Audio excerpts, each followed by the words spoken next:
ودي حكي شنو الحمد حول السلام عليكم. وعليكم السلام ورحمة الله. Tainnut arvata, että mä löytäisin sun maanmiehiä. Että ne suostuis järjestämään ingusialaisen ilon ihan sun kunniaksi.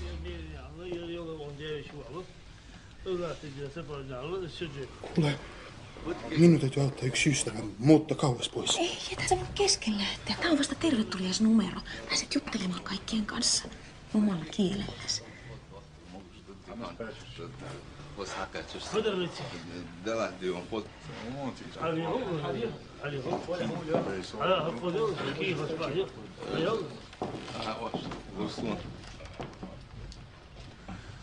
حبيز تخوش ويا عمر ويا تخاش حبي ما قعد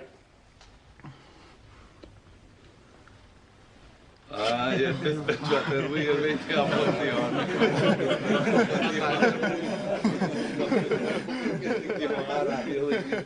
Mitä tarkoittaa mäkin? Se tarkoittaa kyllä. Ai jaa, mitä se kysyy? Vähän vaikea murre. Mitä nyt tapahtuu? مراد سموتها تروية صيام. ما قعد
يا صاحبي سيدي هذا تلكم دعوة موصل شن حق سلير بوجا ويكواش بوجا كوش كعاش عكس سير خدوا الجي خلنا الجي ما يمداش خدوا ما موصل دقيقة. آمين.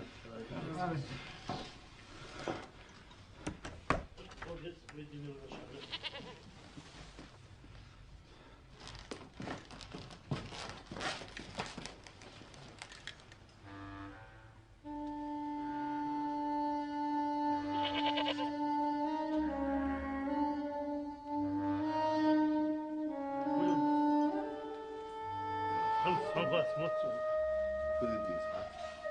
وصحابه